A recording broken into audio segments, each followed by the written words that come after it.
भारतीय अर्थव्यवस्था के चाणक्य पूर्व प्रधानमंत्री डॉक्टर मनमोहन सिंह अब हमारे बीच नहीं रहे।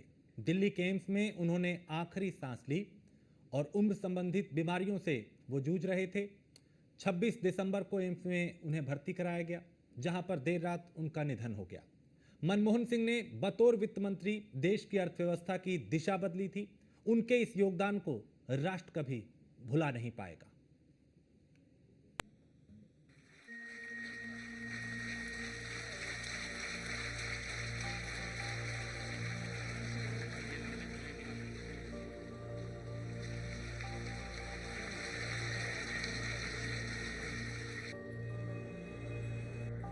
तुम्हारी खामोशी के लफ्ज पर था शोर शर्मिंदा, तुम्हारे लहजे की सादा जुबानी याद आएगी।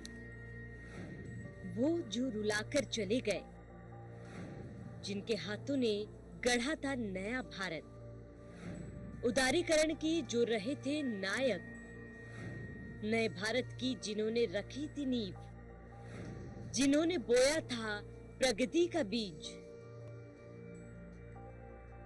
पूर्व प्रधानमंत्री, पूर्व आरबीआई गवर्नर और पूर्व वित्त मंत्री समेत कई पहचान रखने वाले और उपलब्धियों की लंबी फहरिस्त के प्रतीक पुरुष डॉक्टर मनमोहन सिंह अब हमारे बीच नहीं रहे। दिल्ली के एम्स से जब उनके निधन की सूचना आई तो दलीय दीवारें टूट गई। हर कोई स्तब्ध था। किसी को यकीन नहीं हो रहा था कि वाकई ऐसा हुआ है। खबर आते ही एम्स में वीआईपी मूवमेंट तेज हो गया और श्रद्धांजलि देने के लिए तांता लग गया। पूर्व प्रधानमंत्री डॉक्टर मनमोहन सिंह जी के निधन ने हम सभी के हृदय को गहरी पीड़ा पहुंचाई है। उनका जाना एक राष्ट्र के रूप में भी हमारे लिए बहुत बड़ी क्षति है। विभाजन के उस दौर में बहुत कुछ खोकर भारत आना और यहां जीवन के हर क्षेत्र में उपलब्धियां हासिल करना, ये सामान्य बात नहीं है। अभावों और संघर्षों से ऊपर उठकर कैसे ऊंचाइयों को हासिल किया जा सकता है, उनका जीवन ये सीख भावी पीढ़ी को देता रहेगा। डॉक्टर मनमोहन सिंह जी का हमारे बीच से चला जाना न केवल देश के लिए एक महान क्षति है, बल्कि मेरे लिए व्यक्तिगत भी। मैं उनको बरसों से जानता था। राष्ट्रपति भवन में उनसे मेरी भेंट होती थी। वो सौम्यता और विनम्रता के एक प्रतीक थे। भारतीय राजनीति के एक पुरोधा थे और मैं समझता हूँ कि इंडियन इकोनॉमी के एक आधुनिक निर्माता थे। मैं अपनी विनम्र श्रद्धांजलि उनको प्रेषित करता हूँ और उनकी आत्मा की शांति के लिए ईश्वर से प्रार्थना करता हूँ। देश के पूर्व प्रधानमंत्री, महान अर्थशास्त्री डॉक्टर मनमोहन सिंह जी का निधन न केवल उनके परिजनों के लिए, उनके समर्थकों के लिए, बल्कि पूरे भारत के लिए बहुत ही पीड़ाजनक है, अपूर्णीय क्षति है। उनके निधन से वो देश ने एक ऐसा राजनेता खोया है, ऐसा अर्थशास्त्री खोया है, ऐसा पूर्व प्रधानमंत्री खोया है, जिससे देश को बहुत कुछ आशाएं और विश्वास था। उन्होंने अपने राजनीतिक दायित्व का भी, रिजर्व बैंक के गवर्नर के रूप में दायित्व का भी और देश को मजबूत बनाने की दृष्टि से भी अनेक महत्वपूर्ण कदम उठाए, जो आज भी देश को आगे बढ़ाने में योगदान दे रहे हैं। मनमोहन सिंह जी देश के वो प्रधानमंत्री जिन्होंने देश को दुनिया के जो आर्थिक रूप से मजबूती करने के लिए फैसले होते हैं, एक वित्त मंत्री के रूप में और एक प्रधानमंत्री के रूप में देश को आर्थिक रूप से मजबूत करना, और देश में आज बहुत कुछ जो दिखाई दे रहा है वो हमारे रहे प्रधानमंत्री मनमोहन सिंह जी की वजह से ही है कि जिस तरह बाजार और आर्थिक नीतियों पे फैसला लिया, उसी का परिणाम यह है कि आज हम दुनिया में बराबर पे खड़े हैं। एक ऐसा नेता और एक ऐसा अधिकारी और एक ऐसे प्रधानमंत्री जहां जानकारी के साथ साथ अर्थशास्त्री भी थे। पूरा देश आज दुखी भी है और उनके पुराने भाषण से लेकर के पुरानी चीज़ों को याद कर रहा है। देश के एक अच्छे प्रधानमंत्री के रूप में हमेशा वो याद किए जाएंगे। इतिहास के पन्नों में जरूर चले गए वो, लेकिन वो देश के एक अच्छे प्रधानमंत्री के रूप में हमेशा जाने जाएंगे। भारत में उदारीकरण के नायक डॉक्टर मनमोहन सिंह ने भारत की अर्थव्यवस्था के थमते हुए पहिए को रफ्तार दी थी। डॉक्टर मनमोहन सिंह का जन्म 26 सितंबर 1932 को अविभाजित भारत के पंजाब प्रांत के गाह नामक गांव में हुआ था। 1947 में विभाजन के बाद उनका परिवार अमृतसर आकर बस गया।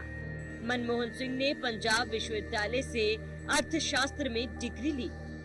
1957 में कैम्ब्रिज यूनिवर्सिटी से अर्थशास्त्र में इकोनॉमिक्स ट्रिपोस पूरा किया। 1962 में ऑक्सफोर्ड यूनिवर्सिटी से अर्थशास्त्र में पीएचडी पूरी की। राजनीति में आने से पहले डॉक्टर मनमोहन सिंह ने एक अर्थशास्त्री और शिक्षक के रूप में काम किया। पंजाब विश्वविद्यालय और दिल्ली विश्वविद्यालय में प्रोफेसर भी रहे। कुछ वक्त बाद United Nations conference on trade and development और वर्ल्ड बैंक से भी जुड़े। साल 1972 से 1976 तक मुख्य आर्थिक सलाहकार और 1982 से 1985 तक आरबीआई के गवर्नर रहे। 1985 से 1987 तक योजना आयोग के उपाध्यक्ष के रूप में काम किया। साल 1991 का वो दौर था जब आपने राजनीति में कदम रखा। ये वो समय था जब भारत की अर्थव्यवस्था हिचकोले खा रही थी। देश में विदेशी मुद्रा भंडार लगभग खत्म होने की कगार पर था। ऐसे में तत्कालीन प्रधानमंत्री पीवी नरसिम्हा राव ने आपको वित्त मंत्री की महत्वपूर्ण जिम्मेदारी दी। मनमोहन सिंह ने इस चुनौती को सहर्ष स्वीकार किया।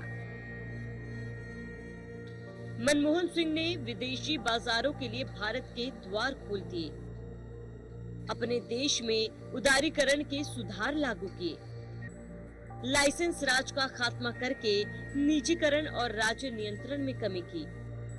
विदेशी निवेश को आकर्षित करने के साथ ही निर्यात को भी प्रोत्साहित किया। डॉक्टर मनमोहन सिंह ने बतौर प्रधानमंत्री लगातार 2 कार्यकाल पूरे किए।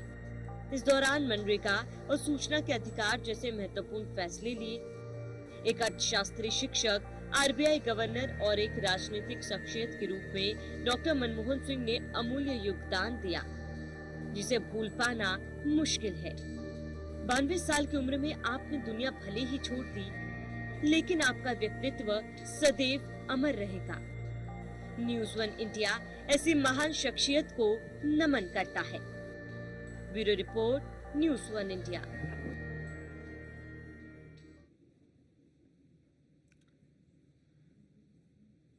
तो अब चूंकि डॉक्टर मनमोहन सिंह हमारे बीच नहीं रहे, अब उनकी यादें हैं, उन्हें नमन किया जा रहा है, उन्हें श्रद्धांजलि दी जा रही है, उनके योगदान को याद किया जा रहा है, उनकी उपलब्धियों को याद किया जा रहा है।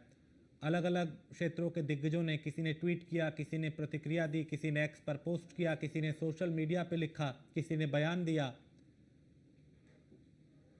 उनकी उपलब्धियों का जिक्र, उनके योगदान का जिक्र, उनके किस्से कहानियों का जिक्र, उनकी शायरी का जिक्र, जो अक्सर उनका शायराना अंदाज सदन के भीतर दिखाई दिया। सोशल मीडिया पे भी लोग उन्हें श्रद्धांजलि दे रहे हैं। राजनीतिक दिग्गज जो हैं वो भी उन्हें नमन कर रहे हैं। कल उनका अंतिम संस्कार किया जाएगा। सुबह 8 बजे से लेकर 10 बजे तक अंतिम दर्शन किए जाएंगे। कांग्रेस मुख्यालय में उनके पार्थिव शरीर को रखा जाएगा। तो नए भारत की जिन्होंने नींव रखी थी, आज उन्हें अलविदा कहने का दिन है। जिन्होंने प्रगति का बीज बोया, वो रुलाकर सबको चले गए। जिन्होंने किसान का सोचा, ग्रामीण का सोचा, गरीब को भी केंद्र में रख के उसके लिए योजना बनाई। एक बड़ा परिवर्तन देश में वो लेकर आए। मेरा सौभाग्य रहा कि मैं एसपीजी में 4 साल था और उसमें से 3 साल डॉक्टर मनमोहन सिंह जी का जो अंदरूनी सुरक्षा का घेरा है, क्लोज प्रोटेक्शन टीम, उसका इंचार्ज था। एसपीजी के बॉडीगार्ड्स का अपने प्राइम मिनिस्टर से बड़ा फॉर्मल रिलेशनशिप होती है। मैं ये नहीं कह सकता कि मैं उनके किचन कैबिनेट में था या कुछ, कोई भी एसपीजी वाला नहीं हो सकता। एसपीजी का काम करने का तरीका ही वो नहीं है। लेकिन 3 साल उनके साथ रहते हुए निकटता की वजह से बहुत कुछ सीखने का मौका मिला। उनका समय प्रबंधन, उनका अपने आप को जीवन में हमेशा एक विद्यार्थी के रूप में देखना, और सबसे बड़ी बात अपने आप को एक सामान्य व्यक्ति के रूप में मानना और आचार व्यवहार में करना भी, ये उनके सबसे महत्वपूर्ण लक्षण थे जो मुझे दिखते थे। मेरा सौभाग्य रहा कि तो असीम अरुण को आपने सुना। इसी तरह से अलग अलग केंद्रीय मंत्री, राज्य मंत्री, कैबिनेट मंत्री, पार्टियों के अध्यक्ष, विपक्षी नेता, सांसद, विधायक, आम आदमी, अलग अलग क्षेत्रों के दिग्गज, चाहे सिनेमा जगत के हों, खेल जगत के, उद्योग जगत के, मनमोहन सिंह को याद कर रहे हैं, उन्हें नमन कर रहे हैं, उन्हें श्रद्धांजलि दे रहे हैं। उनके योगदान को, उनकी उपलब्धियों का जिक्र किया जा रहा है। एक अर्थशास्त्री के तौर पे, आरबीआई के गवर्नर के तौर पे, प्रधानमंत्री के तौर पे उनका जो योगदान रहा, उनकी जो उपलब्धियां रही, उनका जिक्र आज किया जा रहा है। सदन में कई बार सत्ता पक्ष विपक्ष जब आपस में टकराए तो वो शायराना अंदाज में सामने वाले को जवाब देते हुए दिखाई दिए। 1947 में विभाजन के बाद उनका परिवार अमृतसर आकर बस गया। उनके सफर पे एक नजर डालें। मनमोहन सिंह ने पंजाब विश्वविद्यालय से अर्थशास्त्र में डिग्री ली। 1957 में कैम्ब्रिज यूनिवर्सिटी से अर्थशास्त्र में इकोनॉमिक्स ट्रिपोज की पूरा किया। 1962 में ऑक्सफोर्ड यूनिवर्सिटी में अर्थशास्त्र में पीएचडी उन्होंने पूरी की और साल 1972 से 76 तक मुख्य आर्थिक सलाहकार और 82 से 85 तक आरबीआई के गवर्नर रहे। इसके अलावा 85 से 87 तक योजना आयोग के उपाध्यक्ष के रूप में काम किया। मनमोहन सिंह ने विदेशी बाजारों के लिए भारत के द्वार खोल दिए और आपने देश में उदारीकरण के सुधार लागू किए। तो लाइसेंस राज का खात्मा करके निजीकरण और राज्य नियंत्रण में कमी की, विदेशी निवेश को आकर्षित करने के साथ ही निर्यात को भी प्रोत्साहित किया। 26 दिसंबर को चूंकि उनकी अचानक तबीयत बिगड़ी, जिनको उन्हें अस्पताल में भर्ती कराया गया और बीती रात उन्होंने अंतिम सांस ली अस्पताल में, और तभी से देश में शोक की लहर है। लगातार उन्हें श्रद्धांजलि दी जा रही है। देश विदेश से उनके प्रशंसक, उन्हें जानने वाले, उनके चाहने वाले, उनके समर्थक उन्हें याद कर रहे हैं, उनकी उपलब्धियों को याद कर रहे हैं, उन्हें नमन कर रहे हैं, उन्हें श्रद्धांजलि दे रहे हैं।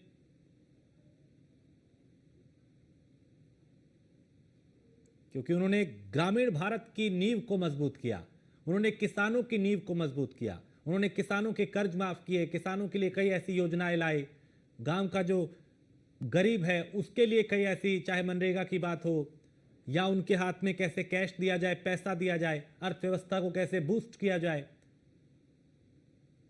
उसमें मनमोहन सिंह की अहम भूमिका रही है।